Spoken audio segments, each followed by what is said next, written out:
नमस्कार मित्रमैत्रिणींनो, आज आपण बनवणार अगदी 4 प्रकारचे नाश्ते। या प्रकारचे नाश्ते तुम्ही संध्याकाळच्या वेळी कधी एखादी तुमच्याकडे पाहुणे आले किंवा तुम्हाला खावंसं वाटलं तर अगदी उत्तम पर्याय आहे। तर लगेच आपण रेसिपीला सुरुवात करायची आहे। इथे मी घेतलंय मिक्सरचं भांडं घेतलंय, त्याच्यामध्ये आपण घालायचे साबुदाणे। आता साबुदाणे किती तर 1 वाटी, तुम्हाला असं मेजरमेंट वगैरे घ्यायचं नाही, नॉर्मल जी तुमची आपल्या किचनची वाटी असते ती घ्यायची आणि त्याला आपण वाटून घ्यायचं। मिक्सरमध्ये अगदी चांगला मी पावडर असा करून घेतलाय। त्याच्यानंतर घालायचे शेंगदाण्याचा कूट। शेंगदाण्याचा कूट जरा थोडासा पावडर जास्त करून घ्या, अगदी त्याच्यामध्ये शेंगदाणा वगैरे ठेवू नका। त्यानंतर घ्यायचे हिरवी मिरची आणि आलं, तेही मी कुटून घेतलं होतं, अगदी मिक्सरमधून तेही घातले आणि 2 उकडलेले बटाटे घालायचे। आता हे सगळं साहित्य आपण घातलं की त्याच्यामध्ये आपण घालायचे चवीपुरतं मीठ आणि त्याचबरोबर मी इथे घातलंय लाल तिखट घातलंय। जर तुम्ही उपवासाला लाल तिखट घालत नसाल तर त्याला स्किप करू शकता। आता आपण याला चांगलं अगदी मळून घ्यायचंय। हवं जर तुम्हाला थोडंसं पाण्याचं वाटलं तर तुम्ही पाणी घेऊ शकता, पण इथे अगोदर पाणी घेऊ नका। अगोदर बटाटे असल्यामुळे याला व्यवस्थित अगदी पिठासारखं चांगलं असं मळून घ्यायचंय। मी इथे पाणी जास्त घेतलंच नव्हतं, 2 चमचे असं मला पाणी लागलंय आणि अशा प्रकारे पीठ झाल्यानंतर आपण ह्याला 15-20 मिनिटांसाठी झाकून ठेवायचं, म्हणजे ते साबुदाणे सुद्धा चांगले भिजले जातील। 15 मिनिटं झाली आहेत तर आपण हे झाकण काढलंय। तर आता काय करायचंय, आता पुढे काय करायचं बघा, एखादं आपण त्याच्यातलं पीठ थोडंसं पुन्हा एकदा चांगलं मळून घ्यायचंय। अगदी तुम्ही जोरदार अगदी व्यवस्थित जोर लावून व्यवस्थित छान असं मळून घ्या, तरच ही रेसिपी छान बनेल। तर काय करायचं, इथे मी चॉपिंग बोर्ड घेतलंय, तुम्ही पोळपाटावर सुद्धा घेऊ शकता। एखादा पिठाचा असा गोळा घ्यायचा, छान असं त्याला पुन्हा मळून एखादा गोळा आपण त्याला लाटून घ्यायचे। आता लाटताना बघा, जसं तुम्हाला वाटलं की ओबडधोबड जरी ते झाले, त्याच्या कडा तुमच्या बाजूला सुटू लागला तरी काही घाबरण्याची गरज नाहीये, तरी सुद्धा आपली ही रेसिपी अगदी मस्त होणार आहे। मी काय केलं की त्याला आपण चपातीला कसं आपण उचलून घेतो त्याप्रमाणे घेतलंच नाहीये, त्या आपण ह्यालाच फिरवायचे। आपला जो चॉपिंग बोर्ड आहे त्यालाच फिरवा, म्हणजे तुम्ही पोळपाटावर केलं तरी तसंच करा, म्हणजे तुम्हाला ते अगदी तुम्हाला सोपं जाईल। याप्रमाणे सगळं असं लाटून घ्यायचंय आणि नंतर काय करायचं, आपण एखाद्या कुठल्या सुरीने म्हणजे चाकूने एखादी किंवा तुमच्याकडे एखादी पिझ्झा कटर वगैरे असेल तर त्याच्याने त्याला कापून घ्यायचे, त्याच्या ज्या कड्या असतील त्या कापून घ्यायच्या आणि जास्त कुठे फाटू लागलं तर थोडंसं पोटाच्या साह्याने त्याला दाबून घ्यायचं। मी ते पिझ्झा कटर घेतले आणि त्याच्याने साईड सगळे अगदी कापून अगदी चौरस असं करणार आहे आणि ज्या त्या कडा आहेत त्याच पिठात घालून पुन्हा आपण ते प्रोसिजर परत करायचे। तर पहा, आता हे सगळ्या कडा आपण छान असं आपण कापून घेऊया। कडा आपल्या सगळ्या कापून घेतल्या आहेत। आता काय करायचे, अगदी चौरस असं लांबसर असं आपण त्याला कापून घ्यायचं छान असं, अशाच प्रकारे करायचंय। आणि त्यानंतर सगळं अगोदर घेतल्यानंतर करून त्याला पुन्हा आपण या चॉपिंग बोर्डला फिरून, आता मात्र तुम्हाला लांब जर तुम्हाला 2 ह्याच्यामध्ये जर करायचं असेल, लांबसर ठेवायचं असेल तरी करू शकता, तर मी ह्याला थोडेसे छोटे केलेत, अगदी मीडियम साईज असे केलेत। तुम्ही हवं असतं ते लांबसरही ठेवू शकता, म्हणजे एकच मधून कापून तुम्ही लांबसर घेऊ शकता, पण अशा प्रकारे जरा करायलाही सोपं जातं आणि दिसतातही सुंदर। कढईमध्ये इथे मी तेल गरम करायला ठेवले, एखादा गोळा टाकायचे, तो वरती आला म्हणजे तेल आपलं छान असं गरम झालं। गरम झाल्यानंतर आता एक एक करून हे सगळं आपण जे केलं आहे त्या सगळं सोडायचं त्याच्यामध्ये। अशाच प्रकारे करून बघा, तुम्हाला अगदी मस्त लागतात। ह्या ना तुम्ही चटणी बरोबर सुद्धा खाऊ शकता, जी आपली उपवासाची चटणी असते ती सुद्धा तुम्ही याच्याबरोबर बनवून खाऊ शकता। पाहिलं अगदी मस्त अशा क्रिस्पी असं झालेलं आहे। थोडंसं याची गॅसची फ्लेम मात्र मीडियम अशी ठेवायची, जास्त अगदी फास्ट ठेवायची नाही, कारण आजपर्यंत चांगलं अगदी भाजलं गेलं। अशा प्रकारे एखादी चाळण घ्यायची आणि त्याच्यामध्ये काढून घ्यायची। आता ही एग बेच मी करून घेतली आहे, तर बाकीचे जे सगळं आहे ते सुद्धा आता मी सगळं काही करून घेणार आहे। आणि बटाटा असल्यामुळे काय होतं की ह्याच्यामध्ये थोडासा गोडपणा येतो, त्याचबरोबर साबुदाणा असल्यामुळे ते क्रिस्पी होतात, अगदी मस्त लागतात, अगदी वेगळीच रेसिपी आहे। अशा प्रकारे तुम्ही नक्की करून बघा, तुम्हाला हे भरपूर अगदी मी मनापासून सांगते की आवडणार आहे। आता हे सगळं काही मी करून घेतलंय बघा, आणि या ठिकाणी मी उपवासाची चटणी सुद्धा करून ठेवली होती आणि अशा प्रकारे तुम्हाला तोडूनही दाखवते पहा, क्रिस्पी आणि त्याचबरोबर बटाटा असल्यामुळे थोडंसं नरम। अगदी तुम्हाला ही रेसिपी माझी कशी वाटते मला कॉमेंट्स करून सांगायचंय। जर तुम्हाला आवडली तर मात्र सगळ्यांकडे शेअर करा आणि त्याचबरोबर जास्तीत जास्त लाईक करायचंय आणि पुन्हा भेटायचंय आपण एका छानशा रेसिपी बरोबर। सगळ्यात अगोदर इथे मी बटाटे चांगले मोठ्या प्रमाणावर जे मोठे असे घेतले आकारामध्ये. तुमच्याकडे मोठे किंवा मीडियम असे असेल तरच घ्या, ते बरेचदा अगदी लहान घेऊ नका. त्यानंतर अगदी त्याला साली काढून घ्यायच्या आणि अशा प्रकारे स्लायसरने मी त्याला स्लाइस करते. स्लाइस मात्र करताना काय करायचं तर ते पातळ करायचं नाही, थोडंसं जाडसर असलं पाहिजे. सगळ्यात महत्त्वाची टिप्स म्हणजे भजीची हीच चुकते की आपण जेव्हा पातळ करतो तेव्हा आपण भजी केल्यानंतर ती थोड्या वेळाने ती नरम होतात. अशा प्रकारे केल्यामुळे आपली ती नरम सुद्धा होणार नाही. पहा मी ते मस्त अशी तुम्हाला दाखवल्याप्रमाणे तुम्हाला मी इथे दाखवलंय याचप्रमाणे करायचे. आणि आता तुमच्याकडे जर स्लायसर नसेल तर काही हरकत नाही, तुम्ही चाकूच्या साह्याने सुद्धा करू शकता. याप्रमाणे जरासं ते काळे ते मी काढून टाकणार आहे बटाट्याचं. आणि नंतर बघा तुम्हाला मी ज्याप्रमाणे दाखवते त्याप्रमाणे करा. थोडंसं आरामशीर करायचे, पटकन घाईघाई करून कापायचं नाहीये. जाडसर असा तुम्हाला इथे बटाट्याला स्लाइस ठेवायचे. याप्रमाणे तिथे मला दाखवलं त्याचप्रमाणे करायचे. आता सगळी मी जे बटाटे कापून घेणार आहे आणि त्याला मात्र अगदी स्वच्छ 2-3 पाण्याने धुवायचे, कारण का बटाट्यामध्ये भरपूर प्रमाणात स्टार्च असतो. हे एक महत्त्वाची टिप्स आहे. तर छान असे धुवून घेतलेत मी. आणि पहा आता महत्त्वाची टिप्स म्हणजे काय, जेव्हा आपली बटाट्याची भाजी कुरकुरीत राहावी त्यासाठी आपल्याला काय करायचं असतं, बटाटे एखादा पातळसा कपडा कुठलाही टॉवेल काही तुम्ही घ्या आणि त्याच्यावरती एक एक करून त्याला ठेवायचं. थोडेसे बटाटे कोरडे करायचे. हे असं का करायचं बरं, हे ह्यासाठी करायचे की तुम्ही जर कोरडे केले तर बटाटे त्याला अगदी ते बेसनचं आपण जे मिश्रण लावणार आहे ते अगदी व्यवस्थित राहतं. आपण जर पातळ केलं आणि पाण्यातनं जेव्हा काढतो बटाटे तेव्हा काय होतं, ते बटाट्याचं बेसनला राहत नाही, मिश्रण निघून जातो. मग आपल्या बटाट्याची भजी अगदी बरोबर बनत नाही, मग आपल्याला सोडा टाकावा लागतो. इथे तसं काहीच करावं लागणार नाही. अशा प्रमाणे केलं भजी मस्त बनणार आहे. जोपर्यंत ते बटाटे कोरडे होतात तोपर्यंत चटणी बनवूया. इथे मी कोथिंबीर घेतली मिक्सरच्या भांड्यात, त्याचबरोबर हिरव्या मिरच्या तिखट अशा घेतल्यात. 1 इंच असा आलाचा तुकडा घ्यायचे आणि मिरच्या अशा तोडून थोडासा घेणार आहे. त्यानंतर आपण त्याच्या भजीमध्ये घालायचे लसणाच्या पाकळ्या. 2-3 असा लसणाच्या पाकळ्या घाला. त्याचबरोबर थोडासा घालायचे ते हिंग, नंतर घालायचे याबरोबर जिरं घालायचे अर्धा चमचा, मीठ घालायचे आणि जराशी साखर सुद्धा घालायची. साखर सुद्धा अगदी छान घातली की त्या चटणीला अगदी मस्त चव येते. आणि नंतर जे घालणार भाजकी जी आपण भाजलेली चण्याची डाळ असते ती घालणार, त्याला डाळवाई म्हणतात, ते घालायचे. आता हे सगळं घातलं की याच्यामध्ये सगळ्यात महत्त्वाचं म्हणजे पुदिनाची 2-4 पानं घातली की त्याला चव आणखीन छान येते.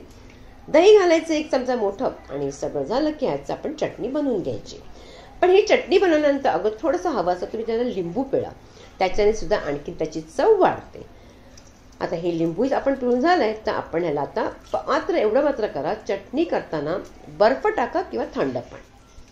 आता इथे पहा आपण मिश्रण बनवायचे. 1 वाटी घेतलंय मी बेसन, त्याचबरोबर घेतले 2 मोठे चमचे तांदळाचं पीठ, त्यामुळे ते आणखीन क्रिस्पी होतात भजी. जराशी हळद घ्यायची, त्याचबरोबर इथे घ्यायचे ओवा. बेसन म्हटलं की ओवा आलाच, म्हणजे पचायलाही बरं पडतं ओवा घातल्यामुळे. त्यामुळे ओवा कुस्करून घ्यायचे, लाल तिखट घालायचे आणि त्याचबरोबर जरासं घालायचे आपण हिंग. हिंग सुद्धा अगदी पोटाला बरा असतो. बटाटेही आणि बेसन सुद्धा आहे, म्हणजे आपल्याला ओवा आणि हिंग अगदी गरजेचं असतं. त्याचबरोबर घालायची कोथिंबीर आणि नंतर हे मिश्रण अगोदर व्यवस्थितरित्या सगळं काही घातलेलं आपण व्यवस्थित त्याला मिक्स करून घ्यायचं. त्यामध्ये थोडंसं पाणी घालून याच्या सगळ्या अगोदर गुठल्या काढून घ्यायचे. याच्यामध्ये बेसनमध्ये प्रत्येक वेळा कधी काय होतं, गुठल्या पडतात. ते गुठल्या होऊ नये म्हणून व्यवस्थित त्याला अगदी चांगलं अशा प्रकारे अगदी करून घ्यायचे. आता पहा ह्याच्यामध्ये कुठेही गुठल्या राहिले नाही म्हणून पटकन पाणी टाकायचं नाही, थोडंसं पाणी टाकूनच करायचे. अशा प्रकारे झालं की थोडंसं पाणी आणखीन आपल्याला लागेल, कारण काही अगदी जाडसर आपलं बेसनचं मिश्रण दिसतंय, म्हणून थोडंसं पाणी टाकून मी आणखीन त्याला अगदी बनवून घेतो. बघा अशी कन्सिस्टन्सी असली पाहिजे, म्हणजे परफेक्ट झाले. मीठ आपण टाकलेलं नाही. आता टाकायचे आपण त्याच्यामध्ये तेल. अगोदर आपण इथे तेल टाकायचे, कडकडीत तेल टाकायचे. तुम्ही कढई गरम करायला ठेवायची, कढईमध्ये तेल गरम करायला ठेवायचे आणि ते पटकन त्याच्यामध्ये घालायचे. 1 मोठा चमचा घालायचे, चवीपुरतं मीठ घालायचे. त्याच्यामुळे सुद्धा भजी अगदी कुरकुरीत छान होतात. आता हे सगळं मिश्रण रेडी आहे. आता तुम्हाला हेही दाखवते की बटाटा आपण त्याच्यामध्ये टाकून कसा निघतो बघा. अशा प्रकारे केल्यामुळे बटाट्याचं काय महत्त्वाचं आहे तुम्हाला ही टिप्स आहे बघा. बटाटे जेव्हा आपण अगदी कोरडे केले होते, एखादा बटाटा घातला की त्याच्यातलं ते मिश्रण पहा अगदी जरा सुद्धा निघत नाहीये, हेच महत्त्वाचं आहे. आता आपण लगेच भाजी करायला घ्यायची. ते इथे मी तेल गरम करायला ठेवलेलंच आहे. तेल अगदी अगोदर गरम चांगलं करून घ्यायचे आणि एक एक करून बटाट्याचे स्लाइड याच्यामध्ये सोडायचे. अशा प्रकारे सोडले गेले की मग जेव्हा आपण बटाट्याचे जितके तुम्हाला घालायचे तितके घाला आणि नंतर मात्र गॅस अगदी फास्ट करायची नाही आणि नाही स्लो करायची. अगदी लो टू मीडियमवरती ठेवायची गॅस. कारण का जर तुम्ही फास्ट केली तर वरून मात्र क्रिस्पी होईल पण आतमधून मात्र बटाटे अगदी कच्चे राहतील. ते कच्चे राहू नये म्हणून अगदी लो टू मीडियमवरती करायचं. अशा प्रकारे थोडं थोडंसं करून अगदी त्याला उलट करायचे. तुम्ही पाहतच असाल आपली अगदी बटाट्याची भजी अगदी मस्त फुलतात. तुम्हाला दिसतच असेल सोड्याशिवाय सोड्याचा वापर आपण केलेला बिलकुल नाही आहे तरी सुद्धा बघा भजी किती आपली मस्त बनतायत. अगदी अशाच प्रकारे एक एक करून त्याला सोडायचं आहे. आणि ही आपली जेव्हा भजी झाली की तुम्हाला मी एखादी काढून सुद्धा दाखवीन की किती मस्त फुलली आहेत. आणि तर हे बघा किती छानशी फुलली गेली आहेत. अशाच प्रकारे बनते. तुम्हाला सोड्याचा वापर करायची गरज सुद्धा नाही आहे. आणि या प्रकारची भजी तुम्ही जर अर्धा तास 1 तास जरी ठेवली नंतर तरी सुद्धा ती क्रिस्पीच राहतात, नरम होत नाही. तर पहा आता सगळी जी भजी आहे ती करून काढायची आहे. जितकी बाकीची सुद्धा आहे ती सुद्धा मी करून घेणार आहे. आणि अशा प्रकारे एखाद्या चाळण घ्यायची आणि त्याच्यामध्येच काढायचं. म्हणजे एखादं एक्स्ट्रा तेल असतं ना ते सुद्धा निघून जातं. पण ह्याच्यामध्ये तेल सुद्धा राहणार नाही तुमचं. बघा आता हे सगळं झालं की आपण लगेच त्याला नंतर सर्व करायचे. बाकीची मी भजी अगोदर करून घेते. म्हणजे तुम्हाला टाकूनही दाखवते किती मस्त असा आवाज येतोय. कुरकुरीत असा आवाज आलाच असेल. अशा प्रकारे भजी बनतात. त्याबरोबर आपली चटणी सुद्धा रेडी झालेली आहे. बटाट्याच्या भजीवर चटणी घातली की किती मस्त अप्रतिम लागतं. बटाट्याची भजी बघितलीत किती मस्त झालीत, फुलली सुद्धा आणि अगदी मस्त क्रिस्पी वाटतायत. आणि तुम्हाला मी ही भजी एखादी तोडून सुद्धा दाखवीन त्यामुळे तुम्हाला कळेलच ते किती मस्त झाली.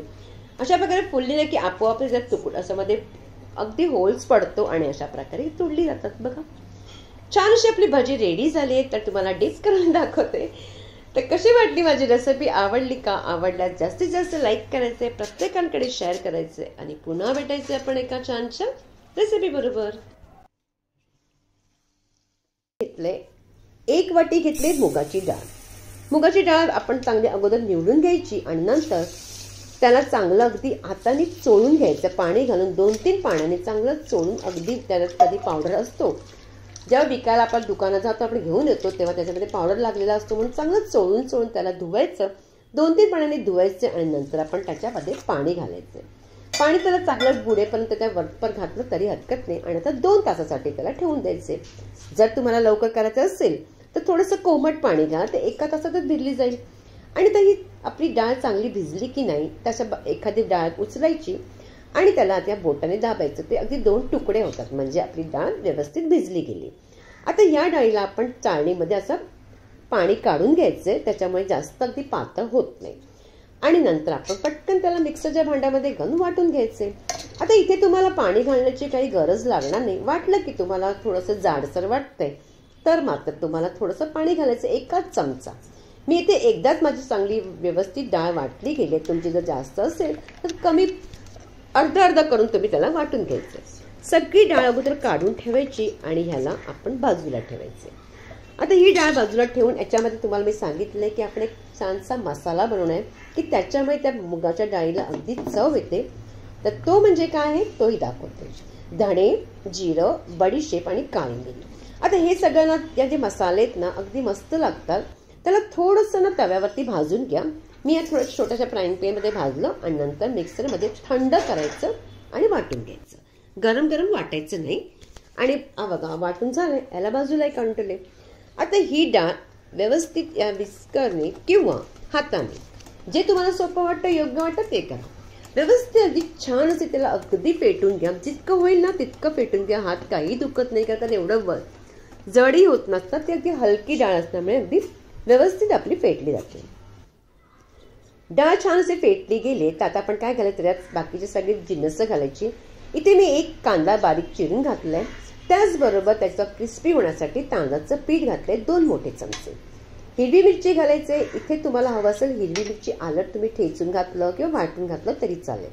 हिंग घालायचंय थोडासा अर्धा चमचा असं. त्याचबरोबर इथे मी घातलंय थोडासा चाट मसाला घातलाय त्याच्याने आणखी थोडीशी चव छान येते. आणि त्याचबरोबर घालायचे चिली फ्लेक्स. चिली फ्लेक्स नसेल तरी चालेल आणि नसेल ना तुमच्याकडे मिरच्या थोड्याशा वाटल्या ना तुम्ही सुक्या तेही घातलं तरी चालतं. आणि हा जो मसाला आपण जो वाटून घेतला होता मिक्सरमध्ये तो सुद्धा घालायचे. आणि नंतर चवीपुरतं मीठ घालायचे आणि कोथिंबीर अगदी तुम्हाला जेवढी आवडते तेवढी. सगळं काही आपण ह्याच्यामध्ये घालायचंय आणि आता आपण त्याला व्यवस्थित अगोदर मिक्स करून घ्यायचंय. इथे अगोदर आपल्याला आता पेटायची काहीच गरज नाही. आपण डाळ अगोदर छान अगदी पेटून घेतलेली आहे. ते सगळं अगदी आपण त्याच्यामध्ये अगोदर मिक्स, याच्यामध्ये सगळं अगदी जिन्नस आपण मिक्स करून घ्यायची. हे सगळं अगदी मिक्स झालंय तर आपण काय करतो, त्याला बाजूला ठेवूया. आता त्यानंतर आपण काय करणार आहोत, ते चटणी बनवूया. भजी म्हटली की चटणी तर हवीच. तर या ठिकाणी बघा, आता चटणीची आपण तयारी करणार आहोत. त्याच्यामध्ये मिक्सरच्या भांड्यामध्ये हिरव्या मिरच्या, जिरं घेतले. मला ही चटणी भरपूर आवडते म्हणून बऱ्याच वेळा मी बनवते. आल्याचा तुकडा घातलाय, त्याचबरोबर आणि पुदिना तर मी पावडर घातलाय. तर तुमच्याकडे फ्रेश पुदिना असेल तर तो घालू शकता. मी कधी फ्रेश पुदिना मिळत नसतो म्हणून मी पावडर करून ठेवते. कोथिंबीर घालायची, त्याचबरोबर इथे भाजलेली चण्याची डाळ, बरेच जण याला डाळवं म्हणतात, तेच घातलंय. थोडंसं चवीपुरतं मीठ घालायचे. तसंच घालायचं आपण ह्याच्यामध्ये जरासं चव येण्यासाठी जराशी साखर, अर्धा चमचा अशी साखर घालायची. त्याचबरोबर इथे आपण आता घालणार आहोत दही. दह्याने या चटणीला आणखीन चव छान येते. नसेल तरी सुद्धा चालेल, पण ह्याच्याने एकदा करून बघा. आणि चटणीला जर तुम्ही बर्फाचा तुकडा घातला किंवा थंड अगदी पाणी घालायचं तर त्याच्याने रंग छान राहतो. आणि त्याचबरोबर लिंबाचा रस. आणि आता आपण चटणी वाटून घेणार आहोत. बघा आपला रंग चटणीला किती मस्त राहिलाय, कारण का आपलं मिक्सरचं भांडं गरम होत नाही. आता हे जे मिश्रण आहे त्याला पुन्हा एकदा थोडंसं आपण जरासं मिक्स केलंय. आणि आता आपण काय करणार आहोत, त्याच्यामध्ये ना मी हळद घातली नव्हती, पण मला थोडासा रंग तो असा हळद घातल्यामुळे थोडासा रंग छान दिसतो म्हणून म्हटलं की थोडंसं हळद घालावी, म्हणून थोडीशी हळद घातली. आता ही हळद घातल्यानं पुन्हा एकदा त्याला फेटून घ्यायचे. अशा प्रकारे फेटल्यानंतर आपण काय करणार आहोत, कढईने गरम करायला तेल त्याच्यामध्ये ठेवलंच आहे. कढईमध्ये तेल गरम करायला आणि पटकन आपण आता भजी करायला सुरुवात करायची. तेल आपलं छान गरम झालं की नाही, आपण जरासं असं एखादं मिश्रण घालायचं. बघा वरती आलं म्हणजे आपलं छान जाईल. आणि कधी मुगाच्या भजीला अगदी छोटीशी घाला, त्याच्यामुळे काय होतं. आणि गॅस मात्र फास्ट ठेवायची. आणि नंतर आपण जेव्हा ते सगळे घातले आपण म्हणजे भजी घातली गेली की मग लो टू मिडियम करायची, म्हणजे मिडियमवरती करायचं. आणि नंतर अगदी त्याचा रंग अगदी सोनेरीसारखा आला पाहिजे. आणि व्यवस्थित त्याला छान अशी आपण तळून घ्यायची. बघा किती मस्त अशी वाटते, रंगही छान सुरेख आलेला आहे. आणि अशा प्रकारे भाजल्यामुळे काय होतं की आपली भजी अगदी आतमधून नरमही राहतात आणि वरून अगदी मस्त अशी क्रिस्पी होतात. आता एक बॅच मी ह्या मुगाच्या डाळीची केली, तर पुन्हा आणखीन एकदा जी बाकीची ती सुद्धा करूया. ती सुद्धा याच्यामध्ये घालायची.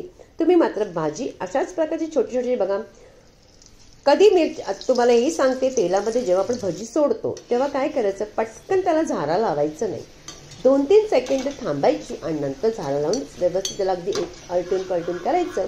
आणि अशा प्रकारे भाजी आपली मस्त अशी रेडी होतात. आता ही सगळी भाजी माझी रेडी झालेली आहे, तर तिला आपण तर काढून घ्यायचंय. आता भजी म्हटली की मिरची तर हवीच. तर या ठिकाणी मी तिखटशा मिरच्या घेतल्या, त्याला मधून अगदी चिरा पाडले, नाहीतर आपलं का लगेच उडेल आपल्यावरती. आणि असं केल्यानंतर सुद्धा अगदी काळजीपूर्वक मिरच्या तळून घ्यायच्या. अशा प्रकारची जी चाळण किंवा झारा जो असतो त्याच्यामध्ये घालून तेलामध्ये सोडायचं, म्हणजे आपल्या मिरच्या छान असं आपला तळून निघतात. आता बघितलं आपलं तयार तळून निघेल. आणि तुम्हाला भजीचा आवाजही येत असेल, किती मस्त वाटतंय, कुरकुरीत अशी झाली आहे. आणि त्याच्यावर ठेवायची मिरची. आणि आपली चटणी सुद्धा रेडी आहे. सगळं काही अगदी मस्त संध्याकाळच्या वेळी बसायचं, चहाचा एखादा चहा बनवायची आणि अशा प्रकारे भजी बनवायची. तुम्हाला भजी मी तोडून सुद्धा दाखवते की कशी झाली. आतमधून अगदी सॉफ्ट, नरम, अगदी लुसलुशीत, वरून अगदी क्रिस्पी. कशी वाटली माझी रेसिपी, आवडली का? आवडल्यास जास्तीत जास्त लाईक करा, प्रत्येकांकडे शेअर करा. आणि पुन्हा भेटायचे आपण एका छानशा रेसिपी बरोबर. एखादं भांडं घ्यायचे, त्याच्यामध्ये घालायची चण्याची डाळ. इथे मी चण्याची डाळ घातली, सवा वाटी चण्याची डाळ घातलेली आहे. स्वच्छ पाण्याने अगदी 2-4 पाण्याने धुवून घ्यायचे. धुतल्यानंतर त्याच्यामध्ये आपण पाणी घालून त्याला भिजून ठेवायचे. तुम्हाला जर वेळ असेल तर तुम्ही रात्रभर त्याला भिजत ठेवा, आणि नसेल तर 5-6 तास तर जेमतेम ठेवलंच पाहिजे, तरच चण्याची डाळ अगदी छान अशी भिजली जाते. मी 8 तास याला अगदी छान असं भिजून ठेवलं होतं. आणि पहा डाळ अगदी मस्त भिजली गेली आहे. काय करायचं आता मात्र हे सगळ्यात महत्त्वाचं, ह्याचं पाणी अगदी पूर्ण नितळून काढायचं आहे. आणि त्यानंतर तुम्हाला जर वेळ असेल तर तुम्ही एखाद्या कपड्यावरती जरी वाळत घातला तरी हरकत नाही. आणि वेळ नसेल तर ह्या चाळणीमध्येच ठेवून द्यायचे आणि अर्धा तास ठेवून द्या, म्हणजे पाणी छान असं नितळून जाईल. ही सगळ्यात महत्त्वाची टिप्स आहे. आणि त्यानंतर बघा डाळ अगदी मस्त कोरडीसारखी झालेली आहे. आता ह्याच्यातलं काय करायचे, 4 चमचे आपण ह्याच्यामध्ये डाळ काढून घेतली. आता ही डाळ कशासाठी काढली ते तुम्हाला मी पुढे सांगणारच आहे. तर आता बाकीची डाळ आहे ती आपण मिक्सरच्या भांड्यामध्ये वाटून घ्यायचे. जर तुमच्याकडे दगडाचा वरवंटा असेल तर त्याच्यावरती करू शकता, नसेल तर मिक्सरच्या भांड्यात करा. अर्धा करून चण्याची डाळ घालायची आणि मात्र वाटताना अगदी पेस्ट करायची नाही, पाण्याचा थेंब सुद्धा घालायचा नाहीये. फक्त बंद चालू करायचं, म्हणजे पल्स मोडवरती ही वाटून घ्यायची. पाहिलं आपले छान अशी आपली चण्याची डाळ वाटली गेली. अगदी एखादा त्या तणाचा दाणा राहिला तुटलेला वगैरे पूर्ण तरी हरकत नाही, काही होत नाही. मस्त आपले डाळ वडा बनणार आहे.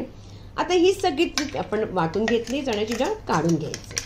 आता अशाच प्रकारची बाकीचे दुसरी जी डाळ आहे ती सुद्धा काढायची आणि तुम्हाला जोप्रमाणे मी सांगते त्याचप्रमाणे करा. डाळ वडे तुमचे अगदी मी तुम्हाला खरोखर सांगते मस्त बनतील. आता ही सगळी डाळ मी वाटून घेतली. आता काय करायचे, सगळ्यात महत्वाचं म्हणजे ह्याच्यामध्ये घालायचे कांदा. एक कांदा मोठासा बारीक चिरून घाला. त्यानंतर घालायची हिरवी मिरची, तिखट हवं असेल तर 2 घाला. त्यानंतर घालायचे कढीपत्ता थोडंसं बारीक बारीक कापून घ्यायचं आणि इथे घालायची सुकी आपण मिरची. त्याच्याने चव या डाळवड्याला जास्त चांगली येते. तुम्ही बाहेर जर कधी खाल्लं असेल तुम्हाला अशाच प्रकारे मिळणार आहे. त्यानंतर घालायचे हिंग. चण्याची डाळ असल्यामुळे हिंग घालायचं आणि हिंग मात्र घालताना जास्त प्रमाणावर घालू नका, नाहीतर ते कडू होईल. मीठ घालायचे चवीपुरतं, जर वाटलं कमी जास्त तर पणा घालायचे.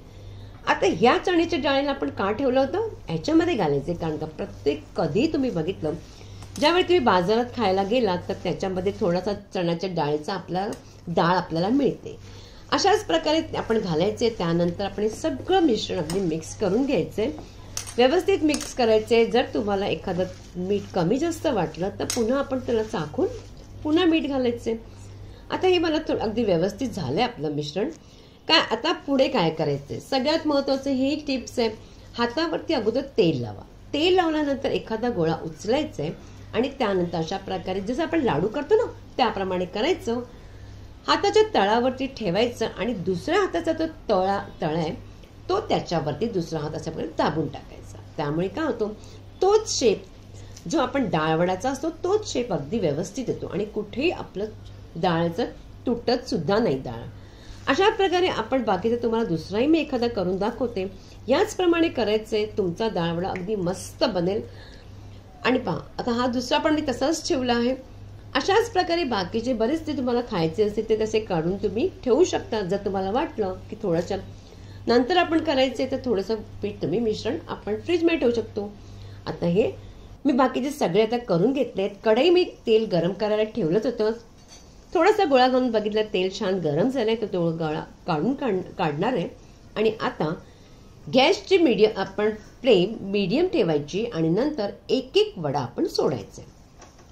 मीडियम का ठेवायचं, कारण का तुम्ही जर याला फास्ट गॅस केली तर काय होणार, आतमधून तो वडा अगदी कच्चा राहील. म्हणून कधी त्याला आपण मीडियम याच्यावर ठेवायचं आणि जितकं जेमतेम त्याला थोडासा वेळ लागतो पण मात्र हे डाळवडे अगदी टेस्टी लागतात, अगदी चवीला अगदी मस्त लागतात. 2-3 मिनिटं झाली की थोडंसं त्याला उलट करायचे. अशाच प्रकारे करायचे. जरासा वेळ घ्या पण डाळवडे तुमचे तसेच परफेक्ट बनेल.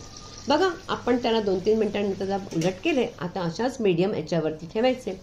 छान असे आपला रंग अगदी मस्त अशा डाळवड्याला आलेला आहे. आणि अशा प्रकारचे डाळवडी झाल्यानंतर आपण काय करायचे, आता आपले डाळवडी अगदी परफेक्ट रेडी झाले. हे चूर्ण आपण सगळे काढून घ्यायचे आणि त्याचप्रमाणे जे बाकीचे आहेत ते सुद्धा मी त्याचप्रमाणे करून घेणार आहोत. डाळवडे पहा अगदी मस्त दिसतात, खायला अगदी रेडी झालेत. तुम्हाला नक्की आवडेल. आणि त्याच्याबरोबर मी चटणी सुद्धा ठेवली आहे खोबऱ्याची. आता ही रेसिपी तुम्हाला कशी वाटते मला कॉमेंट्स करून नक्की सांगायचंय. तुम्हाला एखादं मी डाळवडा तोडून सुद्धा दाखवणार आहे. आणि जर तुम्हाला ही रेसिपी आवडत असेल ना तर जास्तीत जास्त लाईक करायचे, प्रत्येकांकडे शेअर करा. नवे असाल चॅनलवरती तर सबस्क्राईब करा. आणि पहा डाळवडा तोडल्यानंतर किती मस्त कुरकुरीत छान झालाय. पुन्हा भेटायचंय आपण एका छानशा रेसिपी बरोबर.